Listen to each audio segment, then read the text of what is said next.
It's the best, hands down. It's crystal clear. I love it. The things you can make are awesome. No one else has quality epoxy like this. It's easy to mix. Tim is such a wealth of knowledge. It's gotta be iCoat.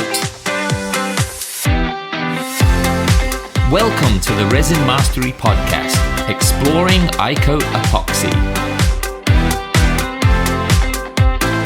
So welcome to Resin Mastery, exploring iCoat Epoxy. I'm Ian, and I'm going to be one of your hosts, taking us on this journey of discovery about everything epoxy resin. Rachel, it's great to have you as my co-host on this. Yes, it's great to be here. I am so excited for all of the things we're going to be going over in this. And to you guys who are listening, thank you for tuning in. I know that it is the start, but if you guys stay tuned in, you will really enjoy and benefit from it. I think they really will, because, Rachel, we're going to be able to go back and forth with amazing guests, with people who've been proficient in this and doing it for a long time. So our listeners who may be new to it will actually understand how you can do flower preservation correctly. We've seen some amazing things done with weddings and funerals where they preserve in flowers. It's crystal clear, bubble free. And you look at this and go, how on earth do they do that? So we're going to be helping people understand how to do that. Yep. We're going to have some people on sharing their stories about their own products and how they use epoxy resins. We're going to have some people who are, well, some of you guys who have shared your own stories with us, kind of highlight on that a little bit and just kind of go over all of the different things that you're able to do. I know I was telling you before about that charcuterie board that I saw. That was so cool. Kind of, yeah, they're amazing. Pattern. So much. And it was, a conversation piece at this dinner party that I was at. And that was a key piece to that memory that we made. Yeah, we were talking about memories earlier. About resin, it isn't just about the product. It's about the memories people make, the engaging with your friends, engaging with your group of friends, engaging with your kids. Christmas ornaments. I saw a family last year making Christmas ornaments together. Not just the memory of making them, then putting them on the tree. And then seeing granddad and grandma come to the house and be like, where did you get these from? We made them. We made them together. That's nice little memory. Yeah, it's, that's the special thing about life is when you engage in things that can make amazing memories, preserve memories, it's just a wonderful thing. I even had an occasion, an event as well. Charcuterie board. They told me they bought it from Marshall's for like $10. They coated it. They did this ocean scene on it where one end were the cheeses and the meats, the other end it was like waves crashing over. It looked incredible. And I asked where they got the idea from. They said they saw it on Etsy. They thought it was amazing. I told them that, more amazingly, it's food safe. Only stainless steel and epoxy, the two non-porous surfaces, perfect for food, easy to clean, no issue, use, reuse, like they're resilient. But it was just the talk of the party. Yep. Things like that are exactly what you were telling me a little bit earlier as well about how you had a friend who was making jewelry out of these things as well. Yep. Would make things like super cool designs using, different kinds of mica powders, I'm sure, to get the metallic vibe to it. Yeah. But you can make so many patterns. You can layer it because it's so translucent. And after, treating it and curing it, it's just perfect. Like you said, no bubbles, super awesome quality. And I've seen a few pieces, not even just made by them, but on the market. And I'm like, wow, like you can really make this stuff yourself and it's totally customizable. So the versatility that comes along with it is super awesome. And it just makes it a lot more fun knowing that you got to participate in it, Yeah. And for people who are doing this to actually make money out of it, there's a lot of people who are running businesses where they just buy their resin from quality suppliers, make the most amazing things. And then that's their job. That's their full-time job doing this. What a joy to be involved in a lifestyle of work that you do because you love it. Okay, I've got to ask you about this as well. You've become a passionate lover of river tables. Yes. I just found out about them. I had heard about them a few times and I was always kind of like, okay, river tables, like probably just like a type of something. But no, it's super cool. You know, like you've got the wood on the side with like the strip and it actually does look like a river, like before my eyes. Like I love dioramas and it very much gives me like classy diorama vibes. And Right. oh my gosh, it's so cool. I saw somebody recently make like coasters that kind of looked like grass textured and like Yeah. they were really cool.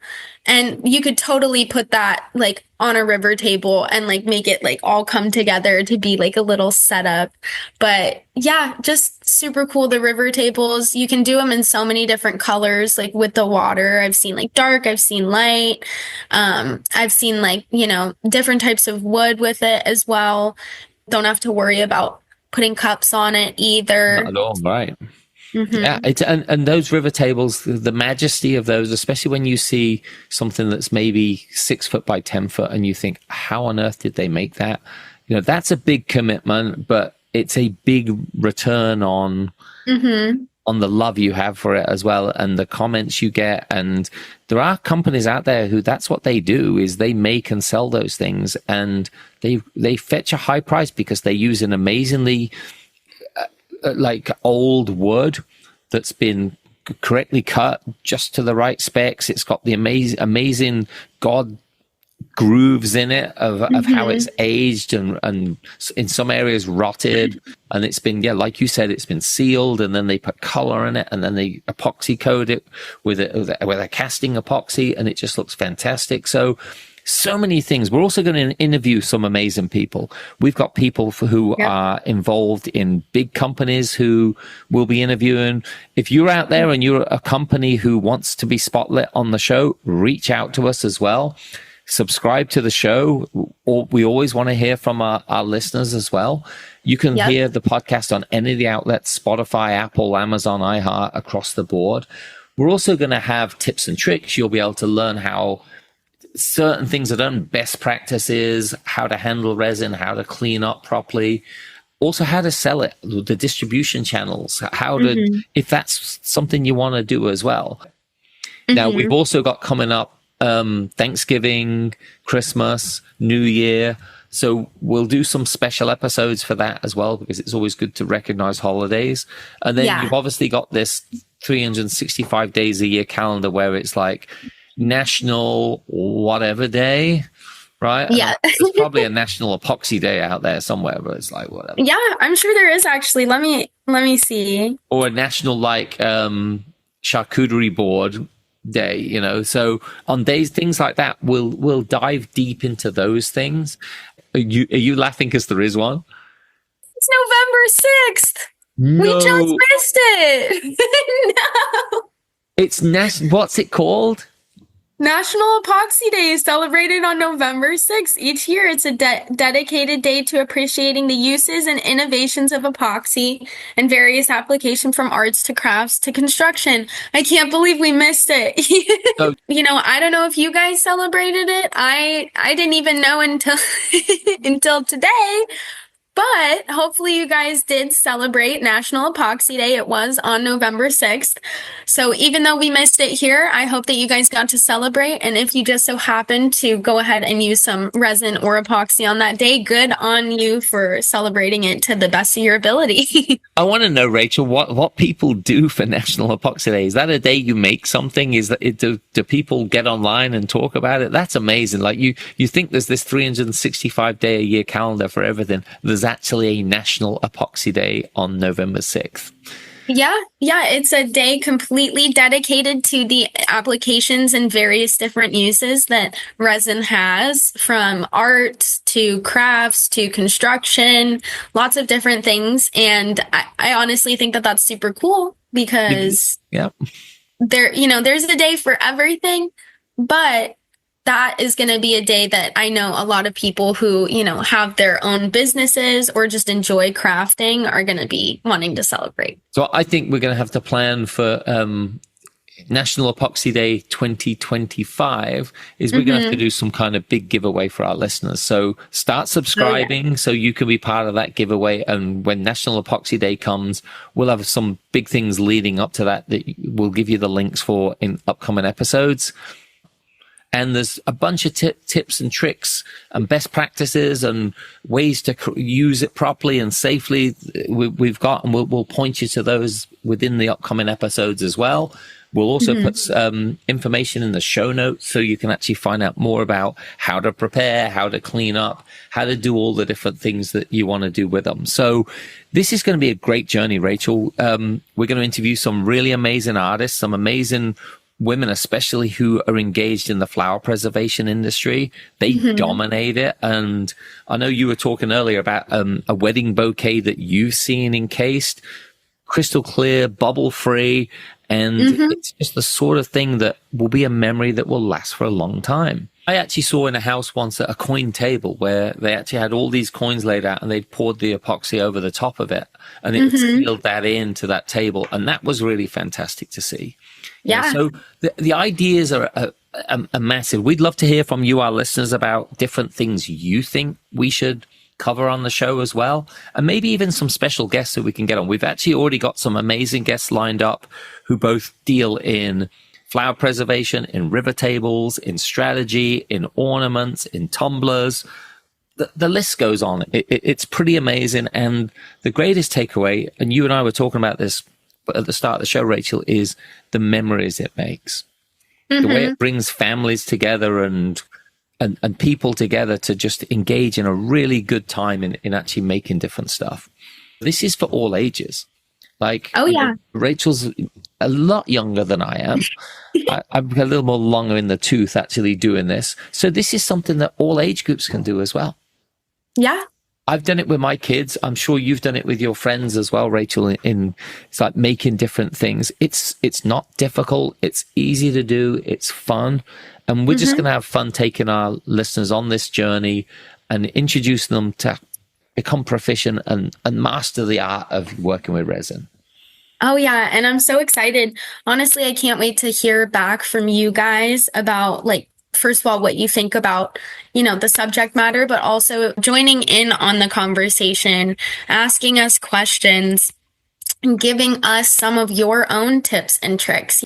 Just allowing us to all foster that sense of community together, I think is going to be something that is going to be the best thing about this show. I think you just said something brilliant there, Rachel. Community. That's right. This isn't someone grabs the knowledge and runs and hides in a hole. That we all share, and this is what makes it beautiful. Is when all of us as people can get together and share something beautiful, share something that brings people together. That's just going to it's just going to enrich lives, make them have more fun doing it. Like we said, it's all about creating memories. And this is going to be the fun journey that we're going to be on together. So, Rachel, I'm so excited to have you as my co-host on this. Me too. I couldn't imagine having more fun with this. And it's going to be great to see how we get interaction. We get guests on, we give tips and tricks, and we learn and also provide information to people. I honestly just can't wait to see what these next few episodes bring into my life. Definitely, it's just going to be such a good and wholesome experience, in my opinion, hearing from you, Ian. I know that you're probably going to be having some work that you're going to do, or some ornaments maybe you're going to make with your kids. And yeah, we're already ready for Christmas with ideas of things that we're going to do. And again, it's about preserving those memories as your kids get ready to leave the nest and their age. That's what life becomes. The rooms become empty, but the memories remain. So that's going to be a big one. So subscribe, join us on this journey. We're really excited to see you on Resin Mastery, exploring iCoat Epoxy. Love to hear from you. So until next time, we'll see you again. Thanks, guys. Have a good day.